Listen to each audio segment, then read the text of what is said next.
All right, thanks for joining Heavy again from Knotfest 2025. We're here today with JJ and Cole from VENDED, fresh off stage, gentlemen. Thanks for joining us. Thank you for having us. What's up? My pleasure. So, as you say, you're not long off stage, mate. Like, stating the obvious, but how was it from where we were out the front? It was fucking amazing. But how was it for you guys?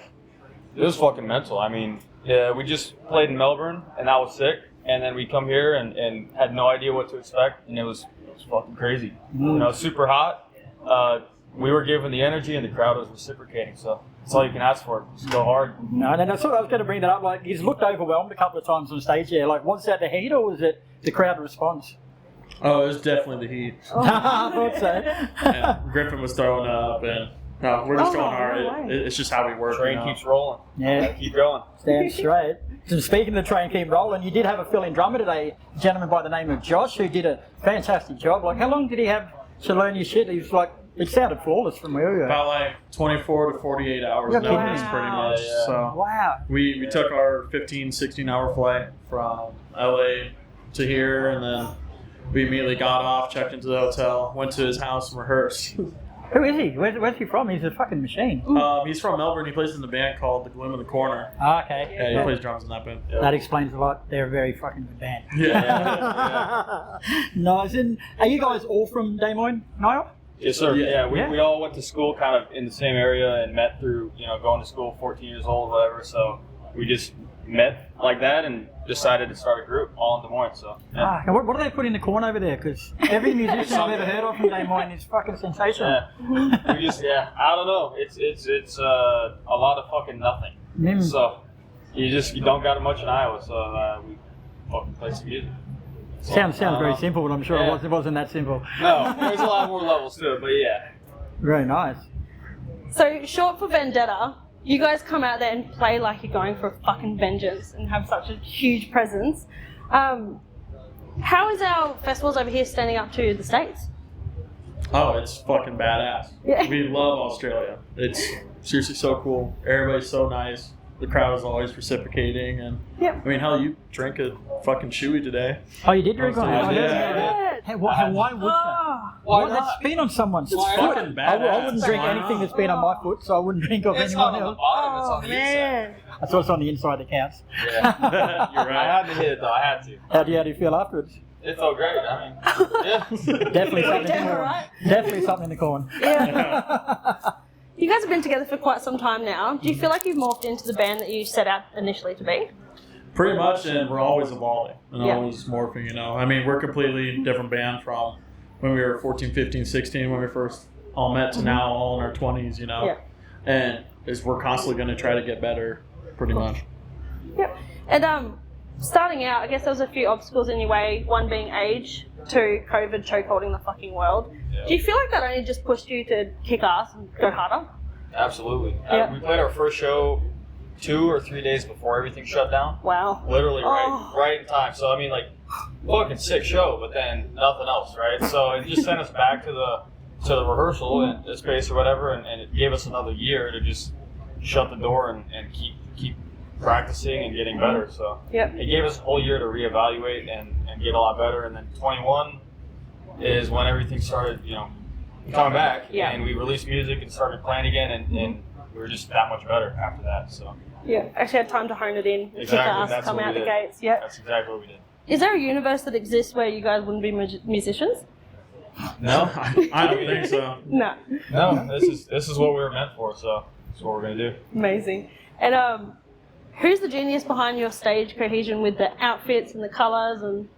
It's pretty much everybody, or whatever. All of us sort of came up with the idea together, and we just wanted to be different from other bands on stage, and really wanted to be nasty and really feel it. And I hope it comes across to everybody out there, too, Really, especially today.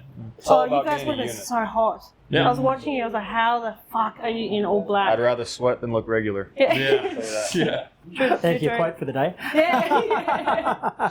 So when you guys first started out, like, what was your goals for the band? Like, musically, what did you want to achieve, and how's that changed since then? Nothing's really changed. It's always been how big can we take this and how far can we take this. I mean, it's like you see Metallica start playing when they were 17, 18, and then they're the biggest metal band in the world, and we're off to do the same thing. So it's kind of all or nothing for us, in the sense of we want to make such an impact that we want to go as far as we can. So, you know. And you talked about evolving with your music. Like, along those lines, how much musical growth or evolution has VENDED got left in him, you reckon? Left in us? Yeah. Oh, it's untapped even. I mean, we're only one record in, and who knows how long it'll take us, you know, maybe 5 years, maybe 50 years, you know. So we're just going to take it to the max that we can and continuously evolve the whole time. Have you got a plan? Like, have you got set stages where you want to be in your career at certain Absolutely, stages? yeah. Can you reveal a few of them? I don't know. I mean, see if you're on half of it is us and half of it is the universe. Figure it out. Well, we'll take care of the universe. What do you want? We're going to do the best we can, right? Push it as hard as we can. Yeah, very nice. And speaking of your debut album, that did come out last year. So how was the reception for that? Like, did you have any expectations with that? Honestly, like, we just went in and wrote the songs that we wanted to do, and honestly never really thought about how people would really receive it, but it's been absolutely fucking awesome, you know? And have you sort of started planning for the next one yet, or are you still enjoying this one? We're always one step ahead, brother. Nice. Always got the next one in the back. Can you Sometimes too. Tell us anything about that? We can't tell you We'll nothing. never tell. This guy's hard.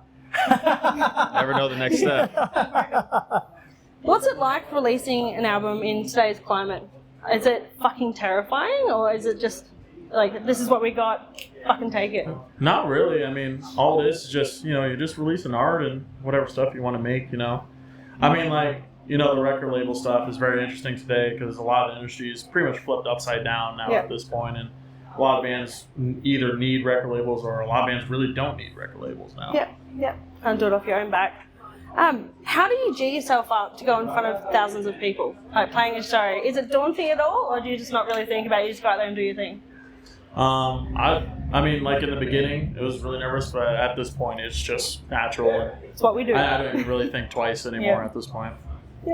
Nice. And you've also, aside from the Knotfest shows, you've got another one coming up in Sydney next Saturday. You've got support with Slipknot on the 4th in Adelaide, but you've also got your own shows. Got one in Brisbane on the 5th at Brightside and Melbourne on the 6th at Stay Gold. So anyone that saw you here today, how's your shows going to differ to them? Of course, they're going to be longer, but was there more theatrics? Have you got more stage props in your own shows?